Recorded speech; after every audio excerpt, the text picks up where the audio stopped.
Welcome to Wisdom Talk Radio, a collaborative community of explorers in conscious living.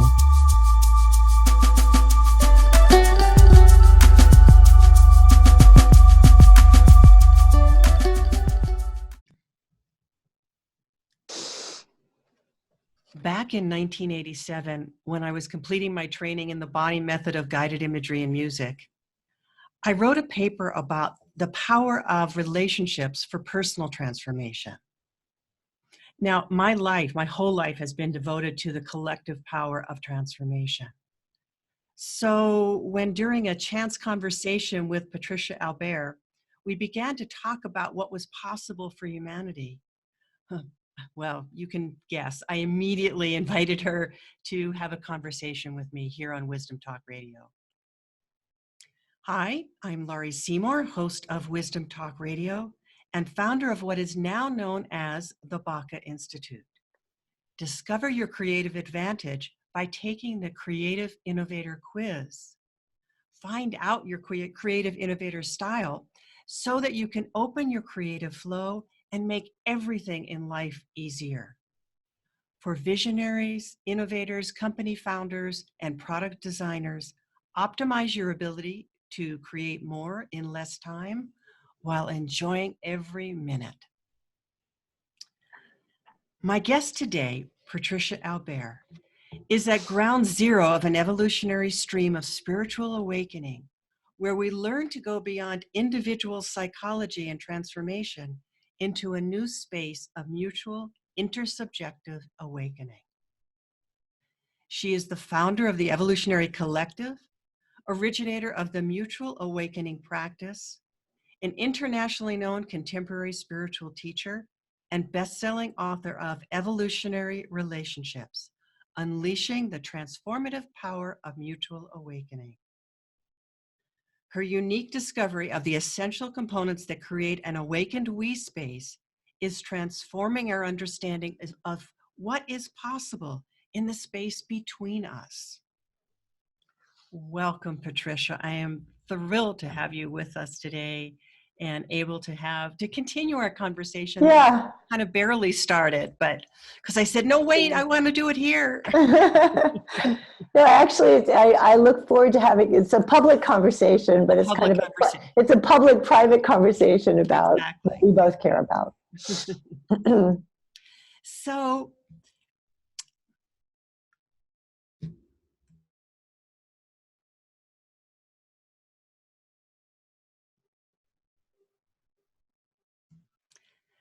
So Patricia, well, the little bit I know about you, I know that you have had quite a life story.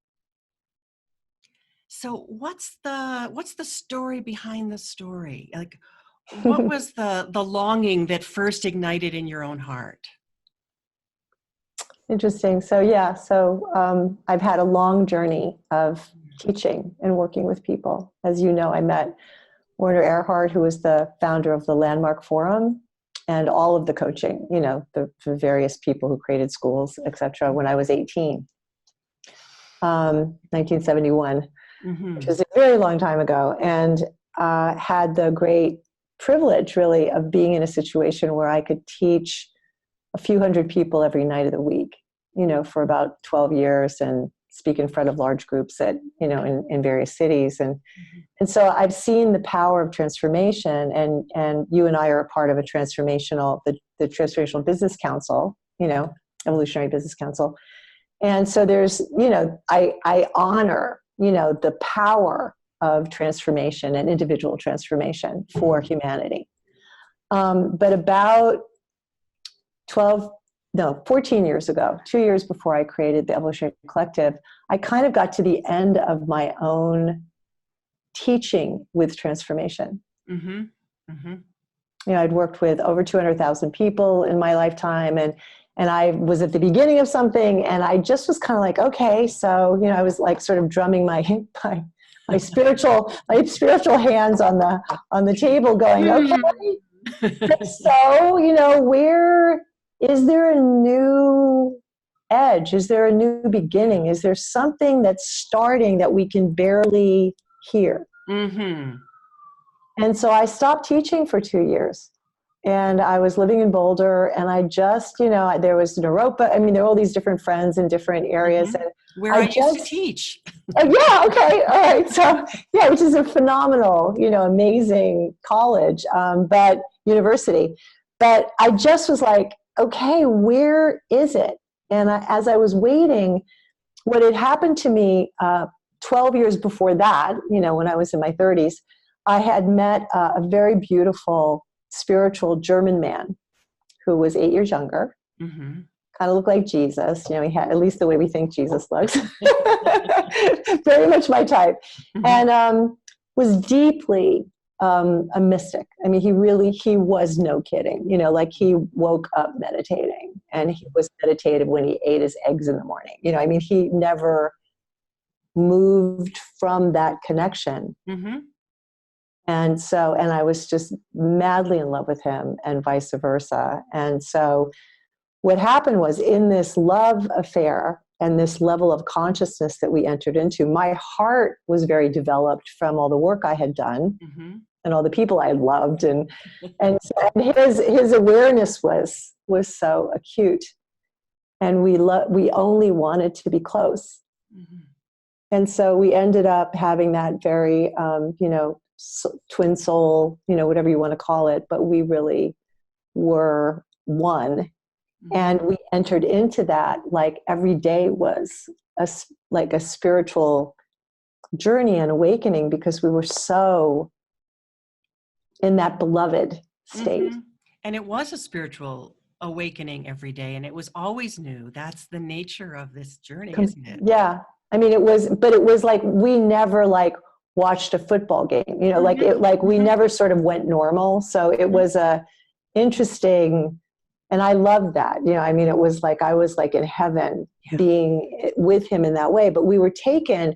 And what started to happen was we had what I would call now a mutual awakening. So like someone can become awakened, have a certain level of realization in a non-dual way. We had an awakening that wasn't non-dual, but it was an awakening that I still, I didn't have words for. And it was it was like it was moving without us doing anything for a number of years. Like it was like, it was like unraveling us, and it was exquisite. And he died, so he ended up, asking me to marry him. So, long story, but he ended up being in a car accident, was brain injured, and eventually died. So I was left with this horror of not only losing, your beloved, the man that you love, but I was in this shared consciousness state. And then all of a sudden he's ripped away from me. And, it just took me years to just even navigate any of it. Do you know what I mean? It was a very difficult navigation. So I never thought, I was always like, what the hell, like I wouldn't have traded it for anything in the world, but I was also in this ongoing process of trying to navigate being an individual again in a world that didn't function the way we did. So let me ask you, that's such a huge thing. Was there any part of you at that time that was able to or aware of being able to connect with him from the other dimensions? I could, but he was in a very hurt place. And so there was all that as well. Do you know what I mean? Like he had been brain injured very badly, and he took his life at the end. Yeah.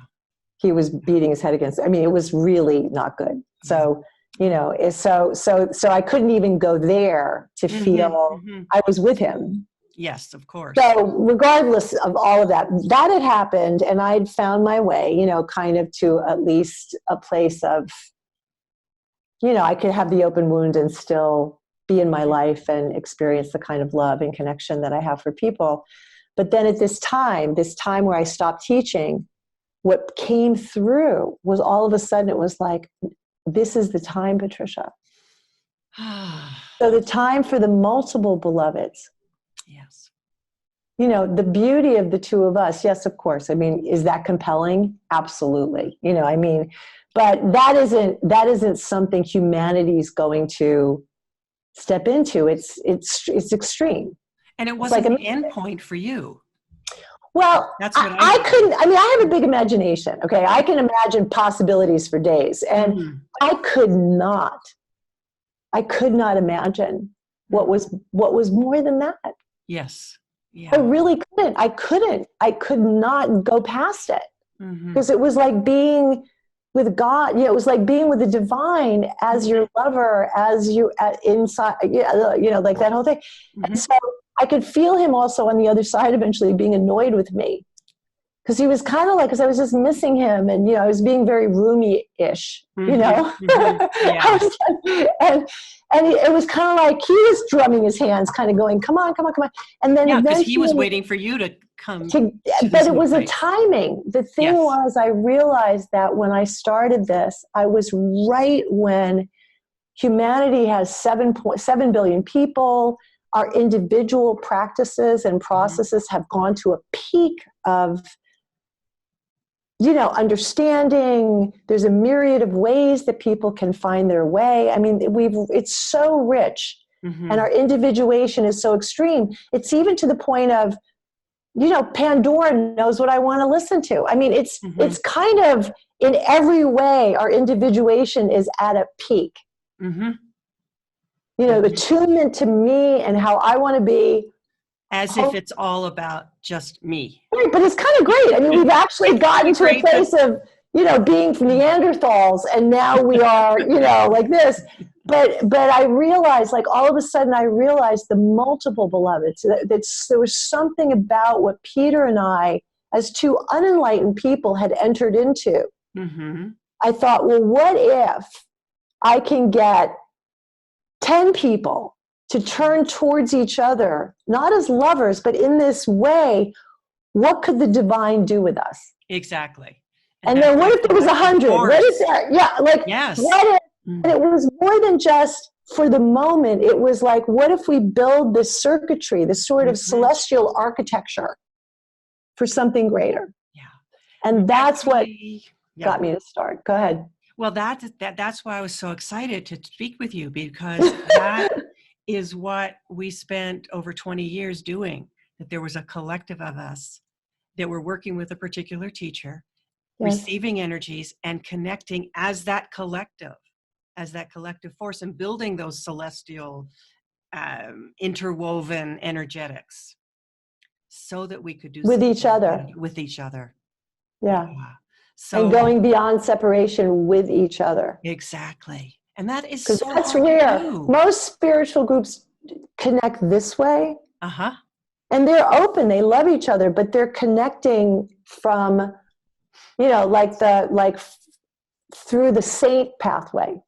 So let me That's ask quite you about different. That. That's quite different. So let me ask you about that, because that's exactly there was a question that was occurring to me, because there's the intimacy of the relationship between self and presence, that relationship as above, so below kind of thing. Yes. But then there's that collective force when each person has that connection and it is alive and well and thriving. And that's not easy.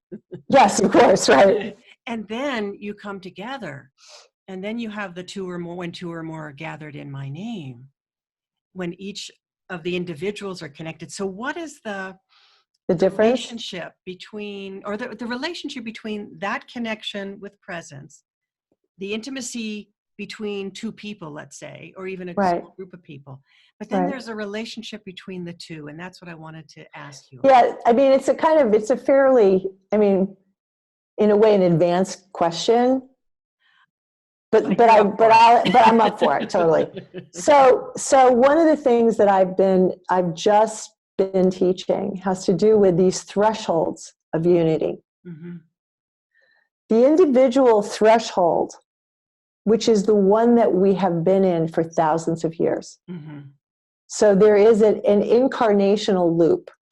We come as an individual soul, we connect with the earth, we connect with our incarnation, we sometimes bring other lifetimes and stuff with us, and and the connection with the divine is this way, is an individual connection. Now, it doesn't mean that when I'm connected with the divine and I'm with you and you're connected, that there isn't something that opens. But it's still the individual threshold. Mm-hmm. Mm-hmm. And if you think all religion, the Dalai Lama, I mean, all, Mother Teresa, the various gorgeous awakened beings that we can look to as luminaries that have kind of shown in that, we assume from the individual pathway, we are on this journey. And I'm going to say something fairly heretical, so, just whatever, go for it. Is a friend of mine was at the Pope's Summer Palace with the Dalai Lama, Deepak Chopra, the luminaries, amazing, for real luminaries from around the world. So excited, couldn't wait, was like, oh my God, something amazing is going to happen. And he went, and he's a beautiful teacher, and he said everybody was lovely, but nothing really happened. Yeah. This is the individual threshold. So in the individual threshold, each person gets up and they share with others their transmission. The transmission brings a certain unity, right? Kind of. But nothing new gets created. Yeah. The second threshold, which is entirely new, it is not something that's been going on for thousands of years. So this next threshold, which has to do with the wheel of time, like right now, is a different time than when Jesus walked the earth. Or Buddha walked the earth. All the religions started 2,000 to 3,000 years ago.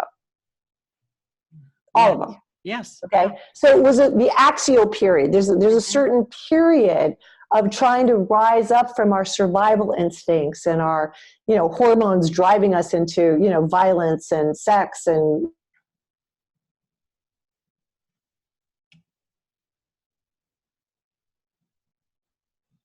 survival. This next threshold, so instead of this, the awakening goes like this. It's like a lemniscate. And like this, you need to describe it since they can't see us. They can't see us, right? Okay. So it's like an infinity symbol. Okay. Yeah. So what happened with Peter and I, and what I've been doing since with people, is that when people come from not the soul, which is in the first threshold, not your essential self, not your authentic self, not your spark, but there is in fact a deeper origin. I call it the origination point. I don't care what you call it, but there's something that's never been in time, and yet it is very precise, and it is very unique, and it is very much you. That when two beings connect from there, we go to absolute oneness. It's almost like making a baby. Like we literally go into oneness, and the connection with the divine is opened dimensionally, so that something starts to happen way bigger than the exquisiteness of what happens between us. Yes, or the exquisiteness of what happens with small self with capital S self. Yeah, and it's not. It has nothing to do with that, right? It's kind of like we have that. We have to have that intact, or no. Here's the thing. No, not actually. Okay. This is what's kind of radical, but interesting, is that the origination point, when people come from there, even if they haven't done tons of work healing here, which is helpful, they can find the connection. Yes. And because think about it, with 7.7 billion people, and there are new babies coming, there are new beings coming on the planet that probably aren't necessarily going to be born into the same incarnational loop. Right. And they don't need to do the healing. And most of us don't. Many of us don't need to do the healing. They might be lifted. We've done it. Yeah, or there's some new wave that may start to lift that isn't based there. Like we've been based. We're like hybrids. Yes. We're a little bit of both, right? Maybe. Is that when that connection, there's a weave of unity. There's a embodied kind of unity that starts to come online. and it's very new. It's not something that's always here and we're just finding it. It's not that. It's not like this has already been here and now we're just discovering. It's literally coming in now.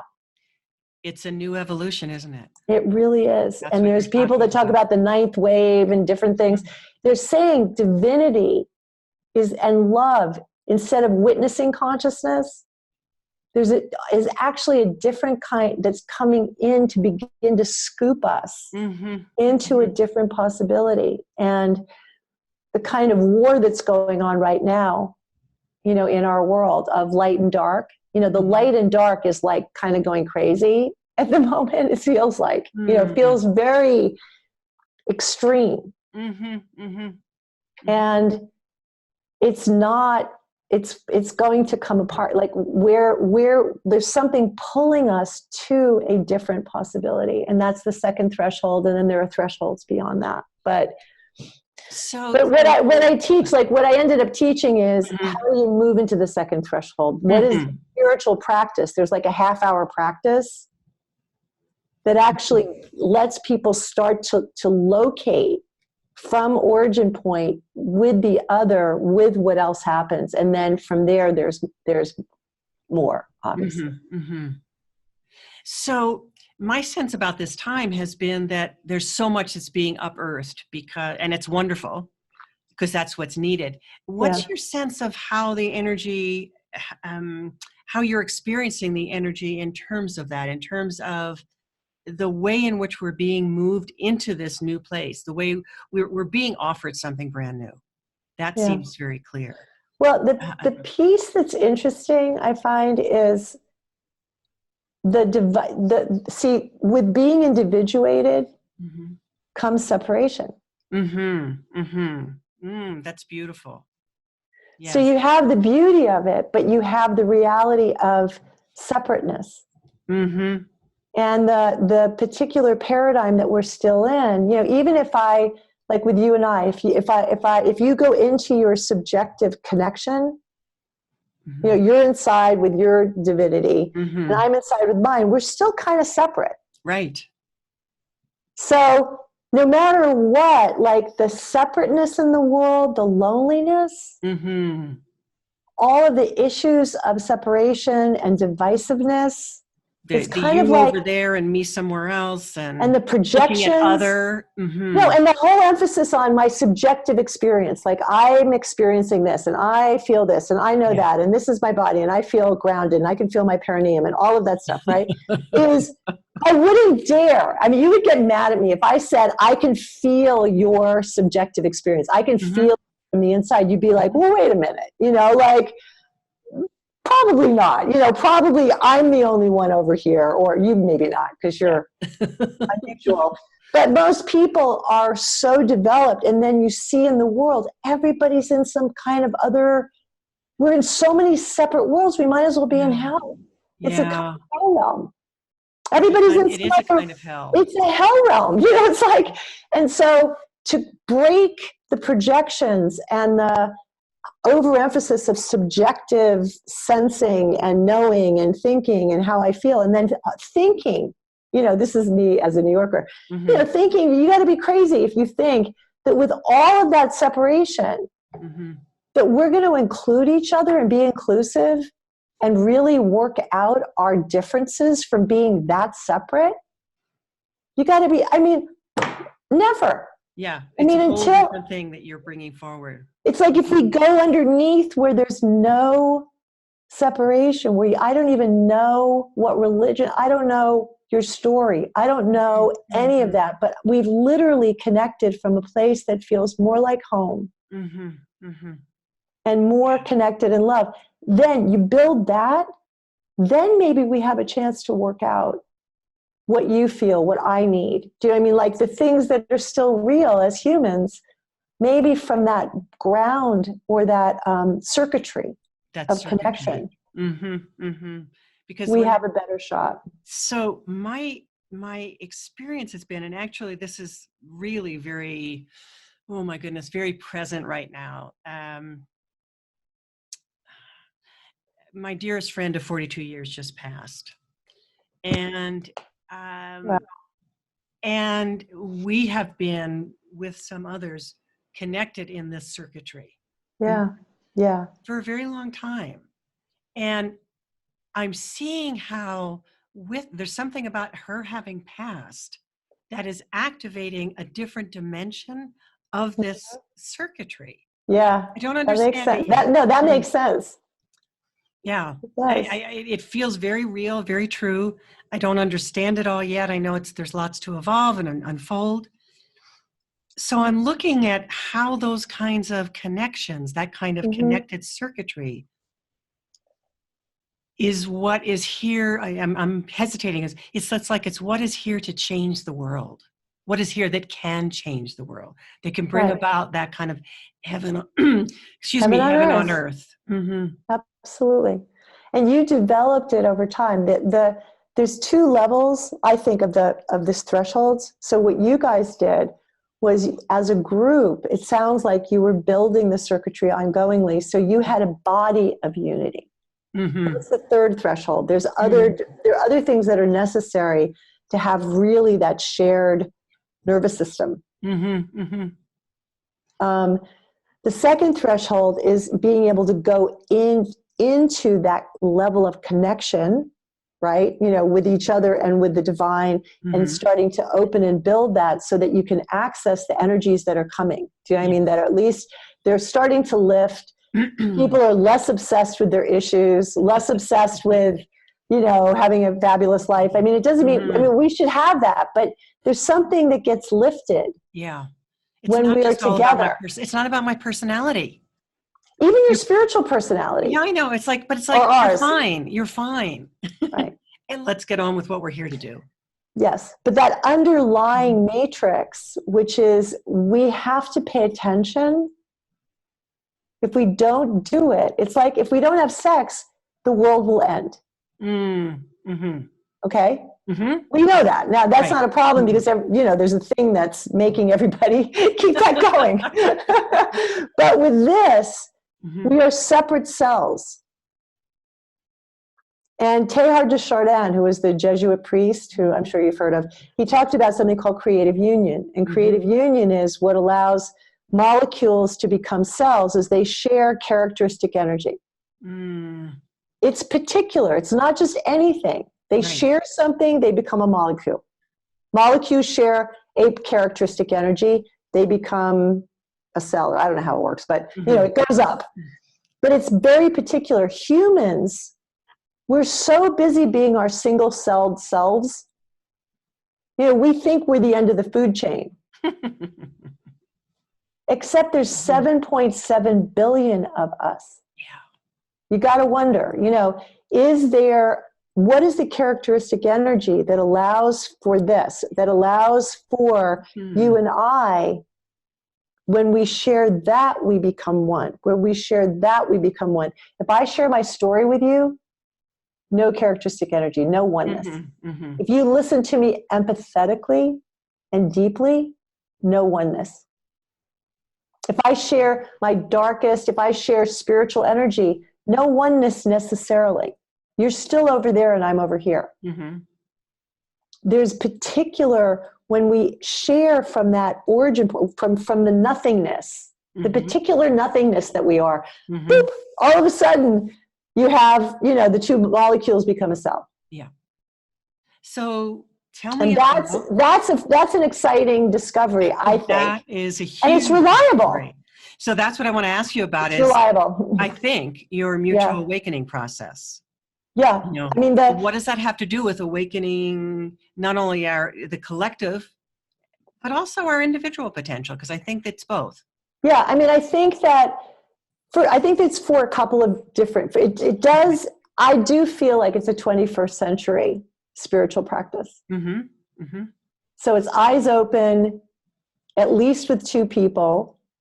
We have groups of people getting on Zoom, so we put them in pairs and then we work together. And that's exciting. If you have 100 people and everybody's in pairs, like there's an energy together. Oh, yes. And I have a global practice platform so that once people learn how to practice, they can get on once or twice a day with people from all over the world and do this, right? So you're like, woo, you're in it. But what were you asking? So the practice, the benefit, here's who it's for. Mm-hmm. People who have done their non-dual, they've done practices, Mm-hmm. and they're just kind of like, if they tell the truth, they're a little restless for something more. Right. They know there's So something more. you bring people together, and it's like if you could take the Dalai Lama Mm-hmm. and Mother Teresa, if she was still alive, and have them do this practice, the room would explode. Mm-hmm. It would be like, oh, like you'd feel like the heavens open up, Mm-hmm. which is different if they stand next to each other. Right. There's something. So there's number one, those are people who are like kind of curious, like I want to be with people, but I don't want to just be with people in all the normal ways that I know. Mm-hmm. I don't even want to just sit next to them and meditate. Mm-hmm. There's something. So the something is here. Okay. The second thing is there are people that don't really love meditating. Mm-hmm. Truth be told, they're just kind of like, it's just that aloneness, that eyes closed has never quite done it. Mm-hmm. Mm-hmm. They feel like they should. Right. No, I know, because I teach a way of meditating that does bring people together, and they go like, this is so different. Yeah, I spent 20 years in an ashram, and I never got to speak about my experience. I never got to have this kind of connectedness. Yeah, so there are people that are more wired to be beloved. Oh, You're just more wired to be lovers of God. Beloved. They Wow. are. Like there are desert people and there are garden people. And I think the garden people are kind of like, I know I'm supposed to meditate, but like it's not. And they do there this. Is that thing that's not right about it. And there's something where they go, oh my God, I was made for this. Do you know what I mean? I was like, and they literally, the spiritual energies and openings and the multidimensional access and the quality of what that happens in them is incredible. Mm-hmm. The third thing is that it's a different brain state. So meditation tends to take you into delta theta. Mm-hmm. So close your eyes, you're letting go. Mm-hmm. You don't want to move. If it's really good, you're kind of like, you drop into a place that is just, you're gone, like in the best of ways. You're there, but you're gone. And with this, it activates gamma. So you have eyes open. Mm-hmm. You're touching what you're experiencing with words and learning how to not do it from your conceptual mind. So right and left hemispheres are functioning and you're in high coherency. Mm-hmm. And there's this kind of love and joy and positivity and flow. So all those crazy athletes, that do things they can't do, they go into high gamma frequencies. Right. So it's eyes open in flow, and it's literally wiring your brain differently so that you can be in a very profound, multidimensionally profound state with your eyes open while you're on your computer walking around. Exactly. And I think this is very practical. It's very practical.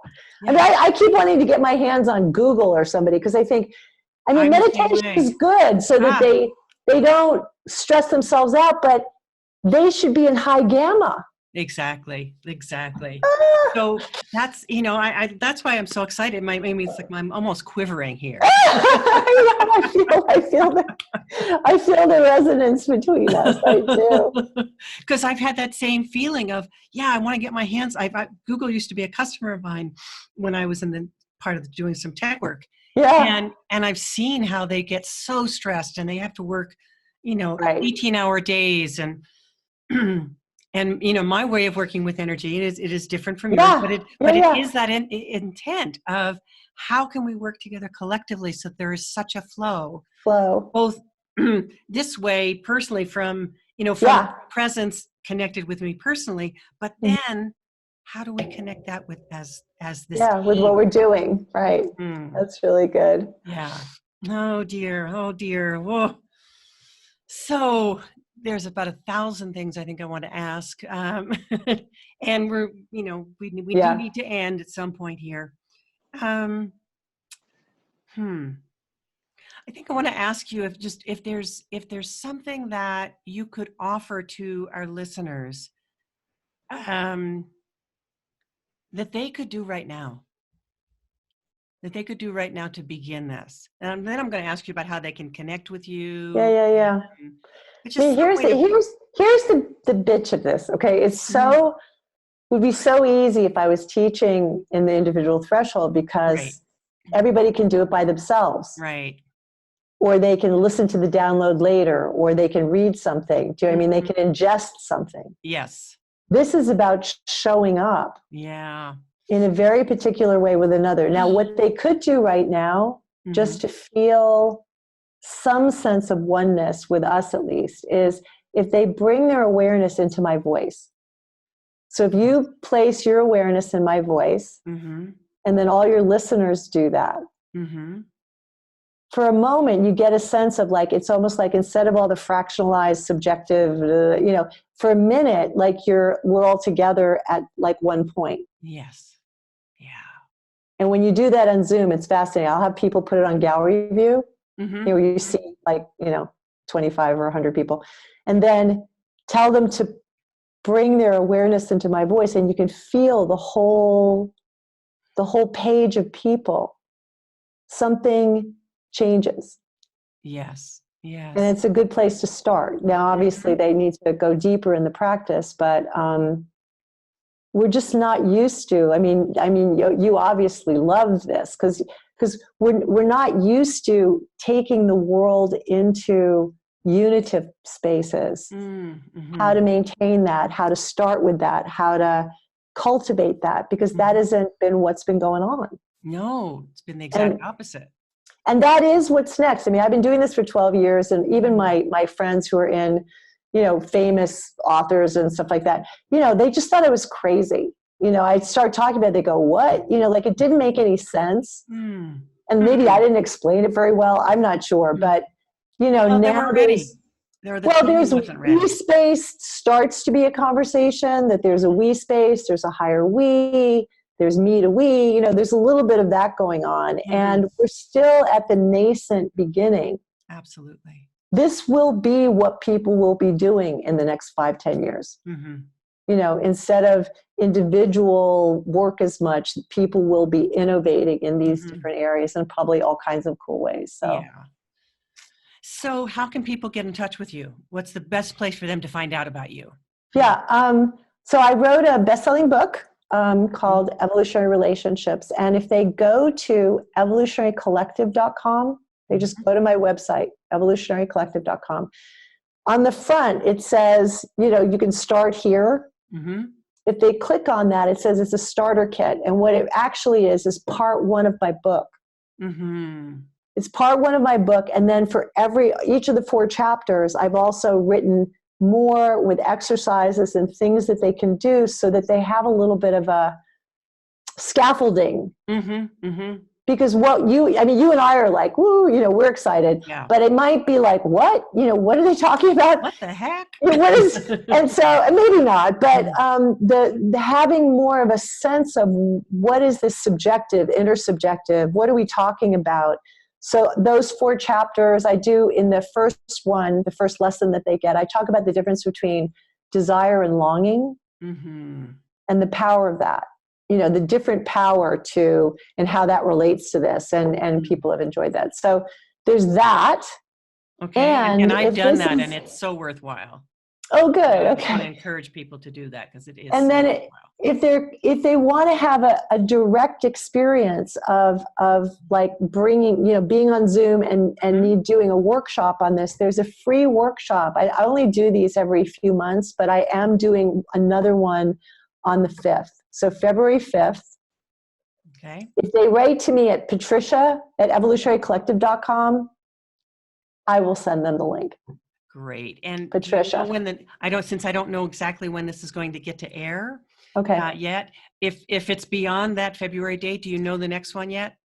No, just sign up for the starter kit. If they sign up for the starter kit, then we'll at least let them know when free opportunities to experience, because everything that I'm doing is about showing up and actually tasting this. Because otherwise, it's like love. Like, you can't read, you could read about it, but you have to like show up and get kissed, it's like, so yeah. You are such a pleasure. You too. Thank you. You too. Thank you.